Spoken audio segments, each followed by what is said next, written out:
for joining us tonight at our City Council meeting. We'll go ahead and get started. Connie, could you please call the roll? Adamson. Here. Bray. Here. Brown. Here. Johnston. Here.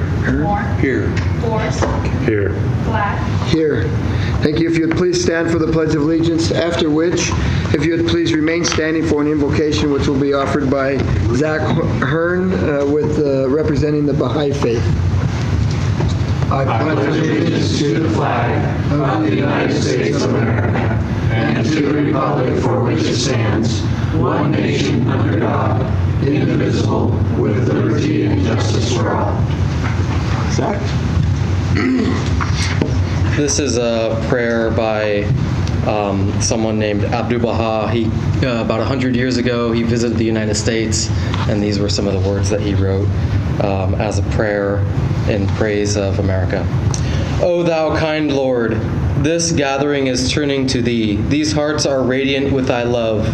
These minds and spirits are exhilarated by the message of thy glad tidings. O God, let this American democracy become glorious in spiritual degrees, even as it has aspired to material degrees, and render this just government victorious. Confirm this revered nation to upraise the standard of the oneness of humanity, to promulgate the most great peace, to become thereby most glorious and praiseworthy among all the nations of the world. O God, this American nation is worthy of thy favors and is deserving of thy mercy. Make it precious and near to thee through thy bounty and bestowal. Thank you. Okay, thank you very much. We'll move on to agenda item number 3, is the consent agenda. The following business items may be approved by one motion and a vote. If any one member of the council so desires, any matter listed can be moved to a separate agenda item. A, minutes. Council may wish to waive the oral reading of the minutes and approve the minutes from the clarification meeting and regular council meeting of August 18, 2016 and September 1, 2016. B, treasurer's report. The council may wish to consider the treasurer's report for August showing cash and investments as of August 31, 2016. Joyce, how are you tonight? Good evening, Mayor and Council. Joyce Stroshine, Chief Financial Officer for the city. Tonight I'm presenting the Treasurer's Report for August of 2016.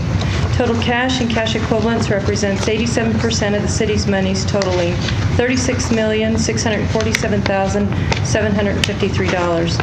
Total long-term investments represent 13% of city's monies, which are $5,378,899. Total cash, cash equivalents, and long-term investments are $42,026,652. This amount is down $4,330,517 for the month of August. On page 2 of the report, I discussed the change in cash and equivalents for city funds. Fire grant received from the state of Idaho, $31,680. Cable franchise fees received $59,878. This amount is down 9.03% from fiscal year 15. Franchise fee, Intermountain Gas, received $68,697. This amount is up 7.69% from the prior year. Transit grant, state of Idaho, this is for 2 months reimbursement, June and July, $118,207. Idaho state liquor tax, we received $130,670. This amount is up 15.15% from the prior year. Transit grant federal, this is for 2 months, June and July reimbursements, $203,150. The Idaho state sales tax state revenue sharing was $547,215. This amount is up 2.22% from the prior year. The remaining section details the net change in cash and long-term investments for the month. On page 3 of the report, we report on our trust funds. We had total cash and cash equivalents for the trust funds totaling $1,068,545. Total long-term investments are $5,355,110 for a total cash, cash equivalents, and long-term investments of $6,423,656.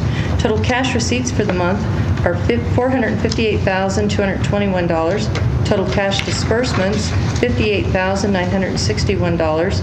And the net change in long-term investments was a decrease of $464,373 for an overall reported decrease of $65,113 to the funds. Page 4 of the report reports on the change in cash balance for each fund from July to August. And I'll note that the general fund is at $8,444,098. Page 5 of the report is discussion and analysis for your review. And the last page of the report reports on the 5-year trend for all cash accounts for all funds. And once again, I'll note that the general fund is at $8,444,098. This is the highest level of cash balance in the past 5 years, and the 2 remaining negative balances are covered by grants. And this provides a very strong cash report for the month. Fantastic. Thank you, Joyce. Any questions? Thank you. Thank you. We'll move on to C, ADA Grievance Committee appointment. Council may wish to confirm the mayor's appointment of Dr. Roger Bowe to serve as a member of the ADA Grievance Committee, filling a long-term vacancy. Dr. Bowe's term will begin September 16, 2016 and will expire September 16, 2018. D, Animal Shelter Advisory Board reappointment. Council may wish to confirm the mayor's reappointment of Roseanne Vigorous to continue her service as a member of the Animal Shelter Advisory Board. Ms. Vigorous' term will begin September 22, 2016 and will expire September 22, 2018. E, Sister City Committee appointment.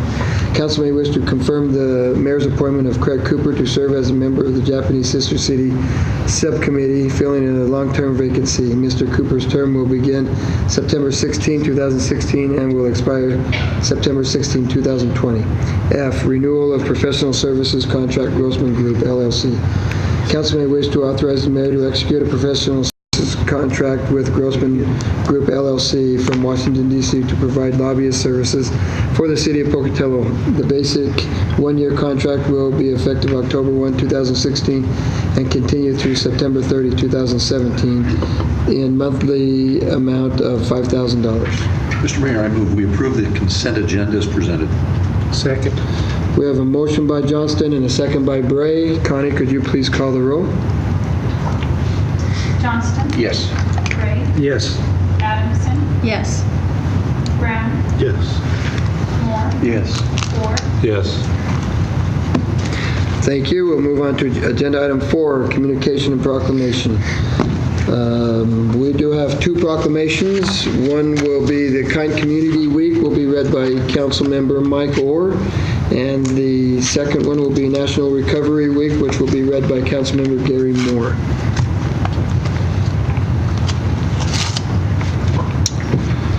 Whereas bullying, negativity, intolerance, and hate can happen to children and adults alike at any time, whether it is school, work, online, or in a community.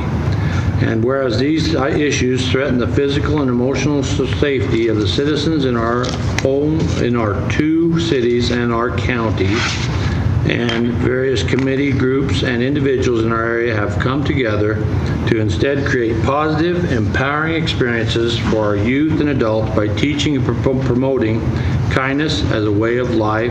And whereas kindness, the quality of being friendly, generous, and considerate, can go a long way toward making our schools, neighborhoods, and communities and our world better places, and we all have a choice every day to show kindness to others, both in our thoughts and our actions, to teach the value of being kind-hearted, to be role models of kindness, and to stand up and say kindness matters in Pocatello, Chubbuck, and Bounty County. Now, therefore, we, the undersigned, do hereby proclaim September 19th through the 25th, 2016 to be Kind Community Week in Pocatello, Chubbuck, and Bannock County and urge our citizens to be more than bystanders when it comes to kindness. Make the choice every day to be kind and integrate kindness into your daily lives. Mayor Brian Blatt. Absolutely. You want to say a few words? Sure. Thank you. Thank you. I'm Courtney Fisher, 8858 West Barton Road. I finally got that down. On behalf of Kind Community, we are just thrilled to be here accepting this Kind Community Week proclamation for the second year in a row. I don't think we would have had the success that we've had in building this kind community without the support of Mayor Blad and the Pocatello City Council, as well as Chubbuck City Council and Bannock County. It is a true partnership in every sense of the word. I want to just read something to you that I read today that just really struck a chord with me, that I want to share with you. It said, it's from a blog that I follow. It said, "We shine brightest in the context of community." And I truly believe that being in an authentic community with others means being able to recognize that we are all valuable, flawed, sometimes right and sometimes wrong, but always worthy. This is the message that we're trying to send to the youth in our community with the programming that we're trying to bring into the school district. The School District 25 and all the charter and private schools have been amazing partners with us as well. And that's the type of environment that through our work we're trying to engender in our community. I'd like to share just a few details about Kind Week next week. It really kicks off on Saturday with the Buddy Walk and JRM's Idaho Hometown Hero 6th annual medal ceremony. Sunday we'll be welcoming our speaker to Pocatello. He's traveled all over the country, but this is his first time to Idaho, so we're going to give him a big Idaho welcome with a welcome reception. On Monday, the speaker, he's a cyberbullying expert, and so he will be giving 7 presentations over Monday and Tuesday to the schools, middle schools, and also high school leadership, and also some of the athletic coaches and athletic directors. And he also will be our keynote speaker at Monday's kickoff, which we would like to encourage your attendance at that kickoff. It's in partnership with Idaho State University's Homecoming.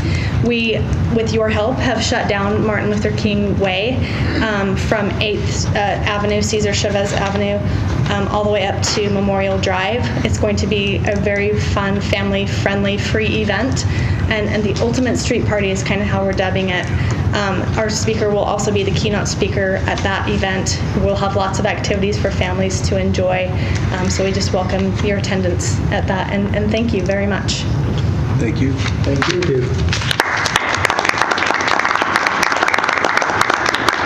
Could Courtney introduce her friends? Our friends. Our friends. So joining me today are Rainbow Maldonado and Billy Johnson. We are the 3 co-founders of the organization. So Good work. Thanks. thank you. Thank you for. Thank you. This is a proclamation to recognize National Recovery Month. Whereas for over 25 years, National Recovery Month has worked to improve the lives of those affected by mental illness and addiction disorders by raising awareness of these diseases and educating communities about prevention, treatment, and recovery resources that are available. And whereas mental and substance abuse disorders are major public health problems affecting Americans of every age, race, and ethnicity, with commitment and support, people with these disorders can achieve healthy lifestyles and lead rewarding lives in recovery. And whereas real stories of long-term recovery can inspire others to ask for help and improve the lives of families, it is critical that we educate all community members about substance abuse and mental health disorders, conditions that are treatable. And whereas to help more people achieve and sustain long-term recovery, the U.S. Department of Health and Human Services, the Substance Abuse and Mental Health Services Administration, and the White House Office of National Drug Control Policy and Recovery Fest invite all residents of Pocatello to participate in National Recovery Month at Old Town Pavilion in Pocatello, September 16th from 5 to 8 p.m. Now therefore, Brian C. Blad, Mayor of the City of Pocatello, does hereby proclaim the month of September 16th as National Recovery Month.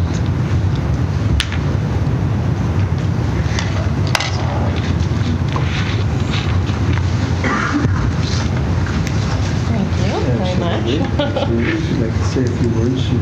All right. I'm Joanne Martinez, and I am the chair of Recovery Fest, and we thank you for your support and signing that proclamation for Recovery Month. And we just really invite everybody to come down to Old Town Pocatello tomorrow from 5 to 8. Enjoy the music, enjoy the food. There's going to be lots of community providers with information about resources for mental health, substance abuse, trauma treatment, all sorts of things like that maybe people in recovery could use. So thank you, and we hope to see you tomorrow. It'll be fun. Thank you. Thank you very much. We will go ahead and move on to agenda item 5, calendar review. Council may wish to take this opportunity to inform other council members of upcoming meetings and events that should be called to their attention. On October 6th, we will have at 6 p.m. we will have a regular council meeting. On October 13 at 9 a.m. will be a study session. Other events on September 17, the third annual Splash Dance for Dogs. It's from 11 a.m. to 4 p.m. at Ross Park Aquatic Complex. On September 20, Coffee with the Mayor at 9:30 a.m. at Portneuf Towers, which is 666 West Day Street. October 1st, it will be the 19th annual Run with the Big Dogs event. Contact the Animal Services Department for more information. As a reminder to submit a design for the city's new flag. Entries will be received until December 2nd. Visit the website at flag.pocatello.us for more information. We would like to wish good luck to all the area high school sports teams and ISU sports teams as well. We would like to remind everybody that we have Brooklyn's Buddies breakfast on Saturday morning at 8:30 to 10 a.m. At OK Ward Park. And I think Councilman Johnston is going to be willing to cook you pancakes. That's right. Be sausages, eggs, drinks. So it'll be fun. Should be good to do that if you would like a breakfast. Is there anything I missed, Council? Then we'll move on to agenda item number 6. Public hearing, wireless communication facility ordinance amendment. This time has been set aside for council to hear comments from the public regarding the comprehensive rewrite of Pocatello Municipal Code Title 15.42, wireless telecommunication towers and facilities.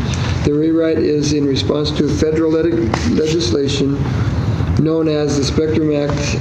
The rewrite has changes pertaining to the sitting and permitting of wireless communication facilities. This public hearing was originally scheduled for August 18, 2016. However, additional information was received directly before the meeting was to begin. City staff determined the hearing should be rescheduled to allow adequate time to review the new information. Staff recommends that the City Council direct legal department to prepare an ordinance for adoption. I declare the public hearing open. Matthew? Good evening, Mayor and council members. My name is Matthew Lewis. I'm Planning Division Manager for the city. As the City Council may be aware, wireless communication facilities, WCFs from here out, are regulated by federal, state, and local laws. Federal law significantly limits the city's ability to regulate WCFs. Under federal law, a local agency's decisions cannot prohibit the provision of wireless service or unreasonably discriminate among wireless service providers. Additionally, based on the Telecommunications Act of 1996, the city may not regulate the placement, construction, or modification of wireless communication facilities on the basis of the environmental effects of radio frequency emissions, so long as facilities comply with the Federal Communication Commission's regulations concerning such emissions. The latest law governing WCFs was adopted in 2012 as part of the 2012 Middle Class Tax Act and is better known as the Spectrum Act. The Spectrum Act was intended to facilitate the telecommunication industry's rapid deployment of wireless infrastructure by requiring local governments to approve any application that seeks to modify an existing wireless telecommunication facility that does not substantially alter the existing facility. The Spectrum Act states that a local government cannot deny and shall approve an eligible facility request, but this section provided no guidance as to the required process or timelines in which a local government has to act. As a result, the FCC set forth rules which include necessary definitions, processing requirements, timelines, and remedies for applications that seek to modify an existing WCF in accordance with the Spectrum Act. On December 17, 2014, the FCC adopted regulations further clarifying definitions which were not part of the Spectrum Act. This included the terms eligible support structure, existing, substantial change, and wireless tower. To comply with the Spectrum Act and the FCC rules, Planning and Development Services staff has prepared an updated ordinance. Most of the current ordinance has been eliminated. The proposal establishes a straightforward permitting process for WCF modification requests covered under the Spectrum Act. Said ordinance also codifies other processing rules referred as shot clock and provides clarification when needed. The proposed ordinance is as follows. There's three categories, Type 1, Type 2, and Type 3. Type 1 permit application would only apply to co-locations that meet the definition of eligible facilities under the Spectrum Act and will provide a streamlined review by city staff. Type 2 WCF permit application would apply to co-locations that do not fit within the Spectrum Act. These types of WCF projects would typically involve towers on private property where the height of the tower is proposed to increase by more than 10%, towers in public right-of-ways proposed to be increased by 10 feet or more, or projects that will be adding more than 4 cabinets. Staff also proposes that roof-mounted antenna and support system for omnidirectional antennas not exceeding 10 feet above the highest portion of the roof be processed as a Type 2 permit. Placement of distributed antenna systems, better known as DOS, and small cells would be a Type 2 permit and may be approved administratively in any zoning district. The Type 3 permit application shall be required for siting of any new WCF, which is not a co-location subject to Type 1 and 2. The ordinance grants the city the most discretion over applications for new towers. Staff is proposing to eliminate the WCF special permit to simply require application of a conditional use permit. The reason for this is that once a facility is permitted, it gains eligible facility status. A public hearing would be held before the Planning and Zoning Commission, whom would render a decision with appeal to the City Council. Section 1542.050 provides an easy-to-follow process outlining the type of wireless facility, timeline for city review, and type of permit required. A major amendment being proposed from the current ordinance can be found under Section 1542.090, zoning districts and land use. The change moves from priority order, as outlined in the existing ordinance, to uses permitted, conditionally permitted, restricted, and not permitted. The proposed ordinance also codifies numerous definitions, processing time for 3 different permit types, encourages co-location of antennas, DOS, and small cells where and when possible. As you are aware, staff received written comments from Melissa Karen Regan on behalf of Verizon Wireless, and her suggested changes are outlined in red. City legal and planning staff is in agreement with these additions. For the record, please note that an email was received by Ms. Regan on September 15th, 2016, stating, and I quote, "Thank you for sharing this revised code and incorporating Verizon Wireless requested changes. I do not have any additional comments. We look forward to the City Council approving the revised code," end quote. Staff does not recommend allowing administrative approval of new towers not in a public right-of-way for all commercial and research business parks as suggested on page 3 of Ms. Regan's correspondence. In short, staff recommends that the City Council adopt a modified ordinance replacing Chapter 1542, Wireless Telecommunication Towers and Facilities of Pocatello Municipal Code with enactment of a new Chapter 1542 pertaining to the siting and permitting of wireless communication facilities, and authorize the City Council or authorize the City Legal Department to draft an ordinance adopting such. This concludes my presentation. I'd be happy to answer any questions you may have. Questions, Council? Thank you. And Matt, this is the only correspondence you received. It is. Okay. Thank you. Thank you. And we'll move on to anyone in support of the application. Any testimony uncommitted to the application?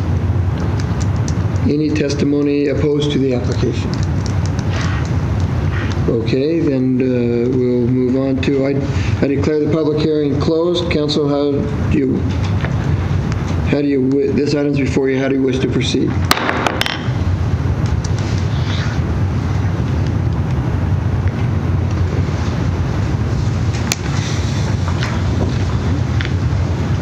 We want to proceed.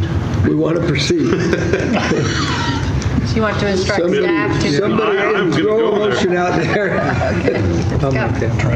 Okay, Councilman Bray. 1542. Go for it, Norm. Okay. I move that we instruct legal counsel to prepare an ordinance for adoption that takes into account what has been prepared so far. Second. Okay, we have a motion by Councilman Bray and a second by Brown. Connie, could you please call the roll? Gray. Yes. Brown. Yes. Adamson. Yes. Johnston. Yes. Moore. Yes. Ford. Yes. Thank you. Agenda item number 7, public hearing fiscal year 2016 September budget amendments. This time has been set aside to receive public comments on proposed September amendments to the current fiscal year 2016 budget. I declare the public hearing open.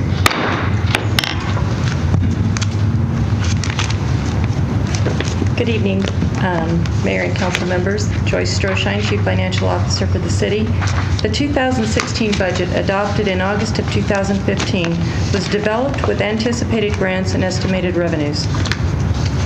The city elects to adopt a restrictive budget and amend in detail for unplanned revenues and expenses. The city provides 2 opportunities to amend the budget during the fiscal year. This is the last opportunity for fiscal year 2016. Tonight, the Finance Department is requesting additional budget authority for expenditures related to unforeseen revenues and expenses in 8 funds. It is also important to understand that a cash movement between funds requires additional authority, even though no actual cash payment will be made by the city. The Finance Department is requesting 8 amendments to the following funds: General Fund, Street Fund, Recreation Fund, Transit Urban Fund, Science and Environment Fund, Water Fund, Ambulance Fund, and the Eastern Idaho Development Corporation Fund. The General Fund the General Fund amendment is for the monthly event Coffee with the Mayor, which is sponsored by local businesses, which totaled $347. The Street Fund amendment is to transfer monies to the Federal Aid Projects Fund to prepare for funding of the fiscal year 2018 ITD project for Hawthorne Quinn. The total amendment is $150,000 and is funded by Bannock County Road and Bridge revenues, which has exceeded expectations. The Recreation Fund incurred unplanned expenses to replace the hot water system at the Community Recreation Center. The amendment requires $44,894 in additional authority, and insurance proceeds were received for this purpose. The Transit Urban Fund requests $20,000 in additional authority for additional part-time wages. The amendment will utilize additional grant revenues and match monies received. The $22,938 amendment for the Science and Environment Fund will authorize use of excess reserves to complete the match monies required for the MLK ITD project. The water fund will transfer $2,544,208 to the water construction fund to represent the remaining water bond monies available for water rights acquisition. The ambulance fund requires additional authority for unplanned retirements in the ambulance fund. The retirement expense will be covered by contract with Bannock County Ambulance District. The final amendment gives additional authority of $48,000 for economic development loans in the Eastern Idaho Development Corporation Fund. These loans are made from program revenues generated by this program. The total for all the amendments is $2,898,684. This amendment process began with the 2 required public notices on August 31st and September 7th in the Idaho State Journal. I provided a detailed discussion on the September 8th study session. No action will be taken during the public hearing, and then at the end of tonight's meeting, the council will consider the amended ordinance. And this concludes my presentation. I will answer any questions. Council, questions? Joyce, did you receive any correspondence at all? I did not receive any correspondence. Thank you. We'll move on to anyone in testimony supporting the application. Any testimony uncommitted to the application? Any testimony opposed to the application? Okay, then I declare the public hearing closed. We'll move on to, somebody was probably ready to make a motion right then, but we're not making motions there, so. We'll move on to agenda item number 8, Tuscan Views Short Plat. Bill Isley of Tuscany Hills 2 LLC and Rocky Mountain Engineering and Surveying have submitted an application for a short plat to subdivide Lot 12, Block 1, Tuscany Hills Subdivision, 2nd Edition, into 2 residential lots. This short plat is to be called Tuscan View. Staff recommends approval of the request with conditions as outlined on the staff report. Mayor, I would move that we approve item 8, short plat, with staff recommendations and any legal review required. Second. We have a motion by Councilman Orr and a second by Johnston. Is there further? This additional? Are you talking about the addition of the number 3 on the amendment as well? Well, yeah. Including the addendum? Yes. Okay. All right. Thank you. Connie, could you please call the roll? Orr, Yes. Johnston, Yes. Adamson, Yes. Gray, Yes. Brown, Yes. Moore, Yes. Thank you. We'll move to agenda 9, right-of-way use license Levitt. Council may Make wish. sure that's all right with Billy. Must be. Agenda item 9, right-of-way use license Levitt. Council may wish to consider a request by Burns Levitt for a right-of-way use license to allow a 7-foot security fence to be constructed directly behind the sidewalk at the intersection of South 5th Avenue and Jason Avenue, 3934 Jason Avenue, within the city's right-of-way. Staff evaluated the request and recommends council deny the applicant's request based on the inability to maintain the stormwater system without an encumbrance and importantly, maintain site distance to ensure public safety. Mr. Mayor, I would disclose that I have visited this site. As us. Okay? I also have. Okay. I wanted to. We got 3 that have and 1 that wanted to. Okay. Thank you. This item's before you, council. How would you like to proceed? Well, could staff, somebody from staff come up here and address a couple? Yeah, I saw Miro walk in again. Huh? Yeah, you're not wet and you're not dirty, so nothing happened, I guess. By a piece of concrete. Others are there, Others are there, yeah. under control. Mayor and Council, Merrill Quell, Public Works Engineer for the City of Pocatello. Briefly, Merrill, could you explain to me what the difference between a vacation of a right-of-way is and a right-of-way use license? The right-of-way use license is that the city or the governing agency retains the jurisdiction over the right-of-way. And and is to maintain, take care of that area within the ordinance it has. So within that area, we have the stormwater that's behind it would be maintaining and taking care of that area, which is in a vacated right-of-way of Samuel Street years ago, but has been retained as an easement. The question asked about vacated is that the vacation of that property or that right-of-way would go typically to either side, half to one side of the property ownership and the other side to the other property ownership. And depending on the encumbrances or utilities that's in there, we would continue to have an easement through there to maintain those utilities, but it could be fenced and some different structures, not main structures in that would encumber the maintenance of the utilities, but they could put asphalt over it, take care of it, use it for other purposes other than what wasn't in the encumbrances of the easement. Okay, so I'm assuming that this is a security fence that is desired to be put in place.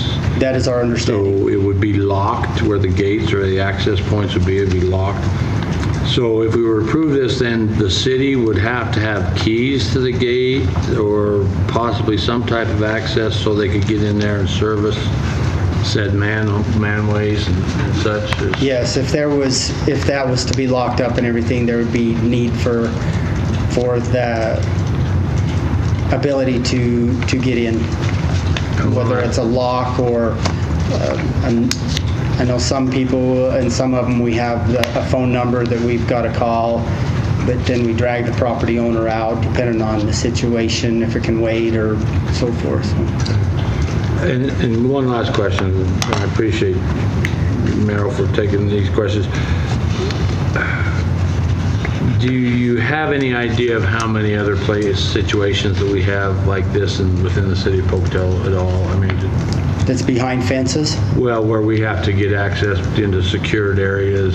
I mean, I know there's probably some out in like naval ordnance plant or there, but beyond that, which is kind of unique.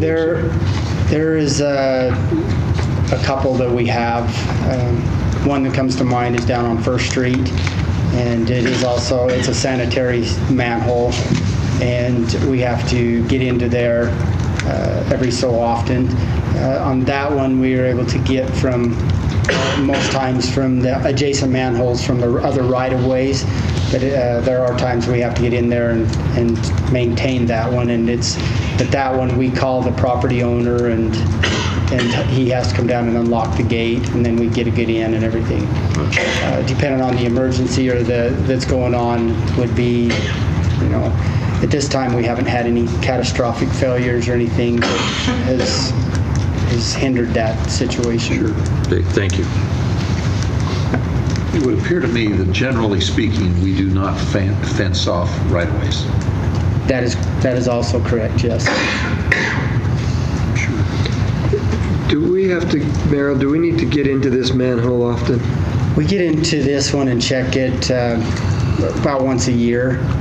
That's because the line is so flat in that area, and we are prone to more flooding depending on the storms there. So we need to get in and check, make sure everything's still open, and so about once a year, I would say. But when we do have it flooding, because it is a low spot and it is so flat, I mean, we check it once a year, but then when we have a major rainstorm of any sort, are we down there watching it? And we generally will open it to make sure that everything is still flowing within that manhole, but we don't bring in equipment. It's just a man to get in and open it and view it.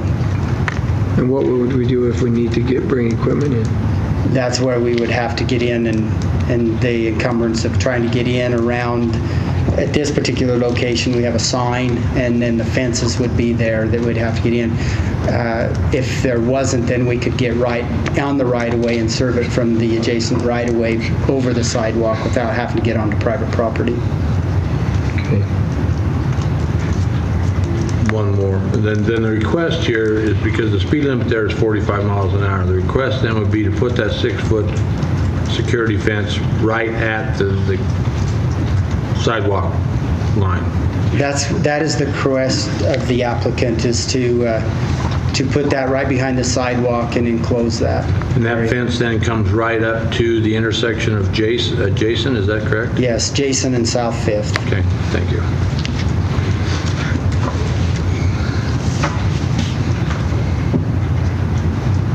Is Mr. Levitt present? I have a motion, Mr. Mayor. Okay, we don't have, Mr. Mayor, I move. we had a motion over here. Mr. Mayor, I'd move to deny the request. Second. Okay, we have a motion by Moore and a second by Orr. I thought it was Johnson. You beat him. He was ready. That was a but you beat race. him. He's quick. That was the first time I've seen him that quick, but he was quick. Connie, could you please call the roll? Moore. Yes. Ford. Yes. Adamson. Yes. Gray. Yes. Brown. Yes. Johnston. Yes. Thank you. Agenda item number 10, medical insurance contract, human resources. Council may wish to adopt a contract with Aetna to provide medical insurance coverage for city employees for fiscal year 2017. Mr. Mayor, I'd move to approve the contract with Aetna. Second. We've got a motion by Moore and a second by Bray. Connie, could you please call the roll? Blue Cross. Moore. Yes. Gray. Yes. Adamson. Yes. Brown. Yes. Johnston. Yes. Ford. Yes. Thank you. Agenda item 11, collective bargaining agreement, fraternal order of police. Council may wish to approve the adoption of the fiscal year 2016-2017 collective bargaining agreement for the Portneuf Valley Fraternal Order of Police, Local Lodge Number 13, subject to legal department review. Mr. Mayor, I move that we approve the collective bargaining agreement, subject to legal department review. Second. We have a motion by Bray and a second by Brown. Connie, could you please call the roll? Gray. Yes. Brown. Yes. Adamson. Yes. Johnson. Yes. Moore. Yes. Ford. Yes. Thank you. Agenda item 12, resolution setting deposit fee utility billing. Council may wish to adopt a resolution with an amended Exhibit V, setting a deposit fee for new accounts within the utility billing department at $150. Since the deposit fee is less than up to $300, the amount previously noticed for a public hearing under Resolution 2016-12, no additional public hearing process is required. The deposit fee will be effective October 1, 2016 for the 2017 fiscal year.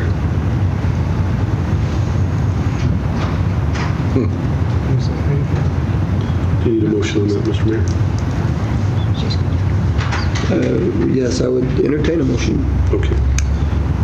Mr. Mayor? Council President Brown. Thank you. I move that we approve this resolution setting the new deposit fee and move it on to an ordinance. An ordinance or a resolution? It's by resolution. It's already an ordinance. Yeah. I'll second that. Okay, we've got a motion by Council President Brown and a second by Councilmember Orr. Connie, could you please call the roll? Brown.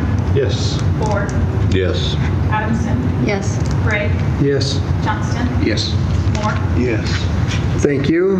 Agenda item 13 is ordinance. An ordinance approved 13A, an ordinance approving the amendment to fiscal year 2016 appropriations ordinance. Council, how do you wish this ordinance to be read? Councilman Bray? Mayor, I move that ordinance agenda item 13A be read only by title and placed on final passage for publication, and that the entire ordinance be submitted for publication. Second. We have a motion by Councilman Bray and a second by Councilman Moore. Connie, could you please call the roll? Gray. Yes. Moore. Yes. Adamson. Yes. Brown. Yes. Johnston. Yes. Ford. Yes. Thank you. Dean, could you please read the ordinance? Yes. An ordinance of the City of Pocatello Municipal Corporation of Idaho, amending original ordinance number 2955, the appropriation ordinance for the fiscal period October 1, 2015 through September 30, 2016, as previously amended in ordinance number 2969, providing for an increase in expenditures in the general fund, street fund, Recreation Fund, Transit Urban Fund, Science and Environment Fund, Water Fund, Ambulance Fund, and Eastern Idaho Development Corporation Fund, which increases the total fiscal year expenditures by $2,898,684, providing that the revenue to pay for said increases shall be derived from transfers, grants, and previously unappropriated cash balances, providing that all other portions of appropriation ordinance number 2955 not herein previously amended in ordinance number 2969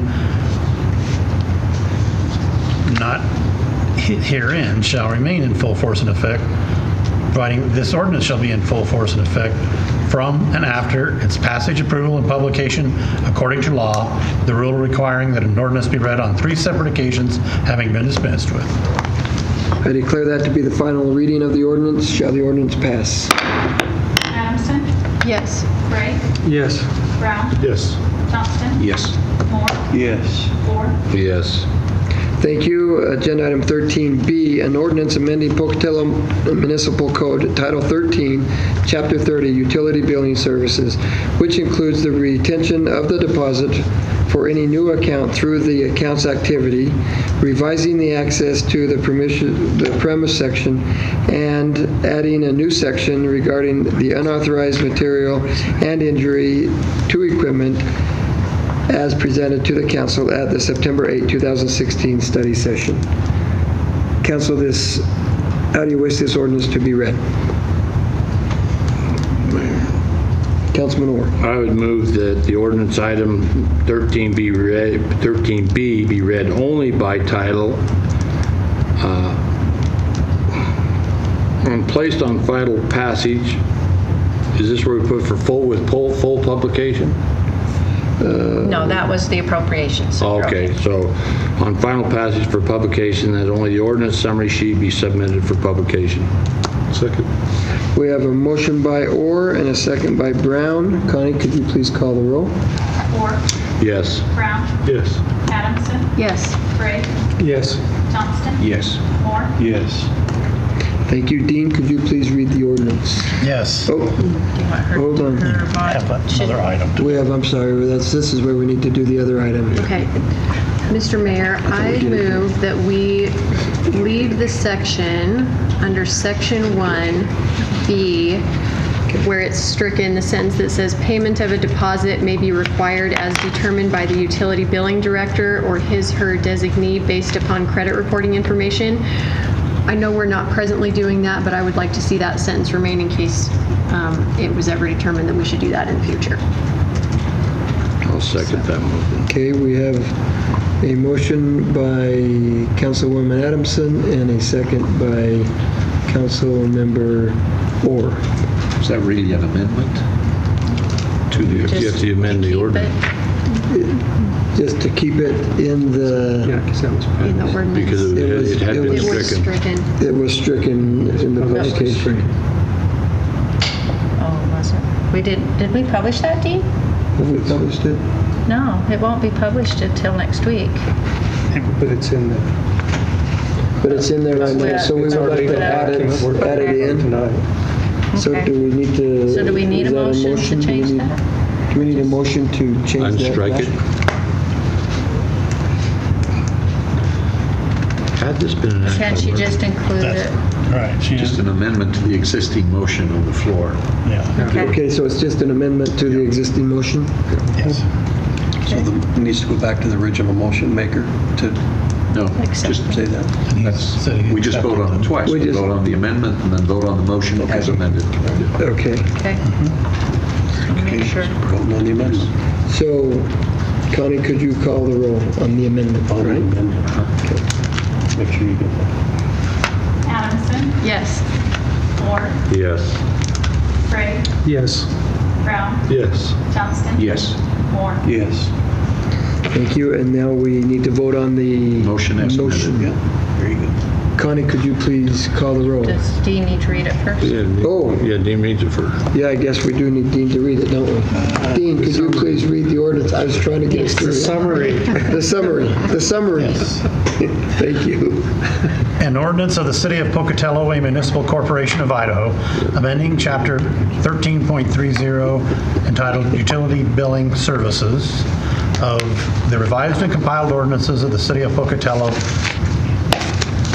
revising Section 13.30.040 entitled Establishing Accounts for the retention of an account deposit throughout the account's activity to be applied to the last billing balance, revising Section 13.30.090 entitled Access to the Premises to provide for customer conduct and a penalty of a misdemeanor citation in the event of theft of services occurs, and the enactment of Section 13.30.120 entitled Unauthorized Material and Injury to Equipment, providing that all other sections of Chapters 13.30 not herein amended shall remain in full force and effect, providing that this ordinance shall be in full force and effect from and after its passage, approval, and publication according to law, the rule requiring that an ordinance be read on 3 separate occasions having been dispensed with. I declare that to be the final reading of the ordinance. Shall the ordinance pass? And so, Adamson. Yes. hold on. Just a minute. We're voting on the original one, and so No, we already did the We're voting on the amended one. we're on the amended one, but Orr and Brown did the motion in the second. Is that correct? Correct, but he's read the summary, so now it's how shall, It's amended. Okay. It's amended. I'm sorry. yeah. Adamson. Yes. Gray, Yes. Brown, Yes. Johnston. Yes. Moore, Yes. Ford. Yes. Thank you. Okay, there's enough confusion there. Appreciate it. Thank you. We'll move on to agenda item number 14, discussion items. This time has been set aside to hear discussion items not listed on the agenda. Items which appear somewhere else on the agenda will not be discussed at this time. The council is not allowed to take any official action at this meeting on matters brought forward under this agenda item. Items will either be referred to the appropriate staff or scheduled on a subsequent agenda. You must sign in at the start of the meeting in order to be recognized. As a reminder, there is a total of 15 minutes for this and 3 minutes per person. We will go ahead and get started with Idaho Lorax.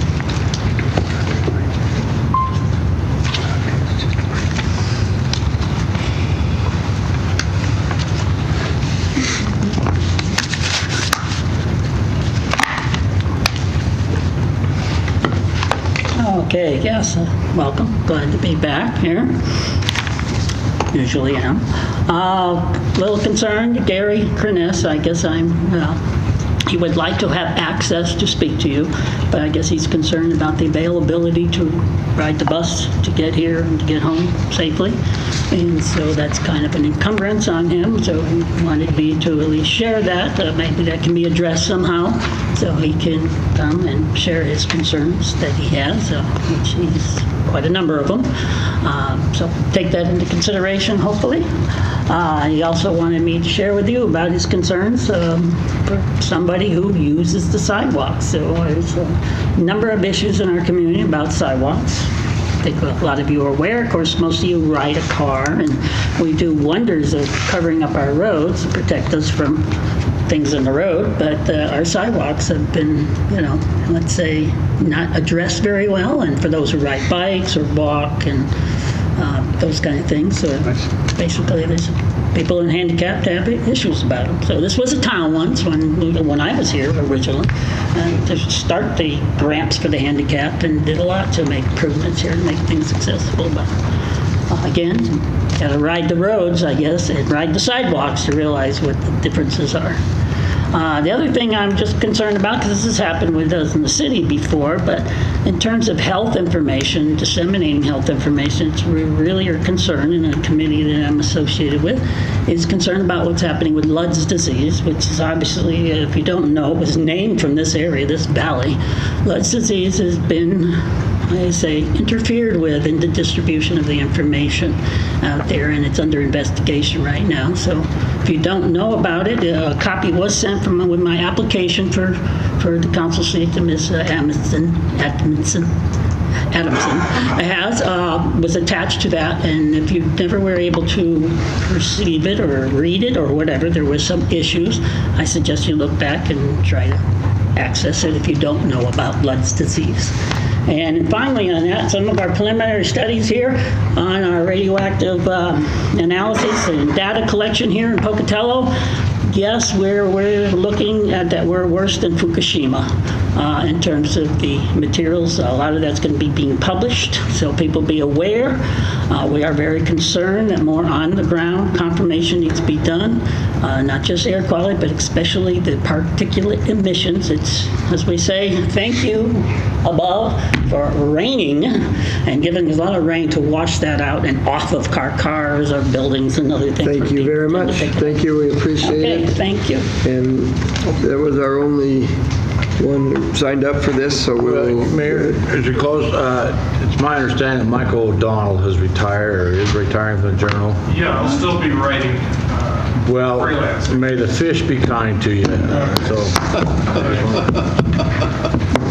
Thank you very much. With that, we are adjourned.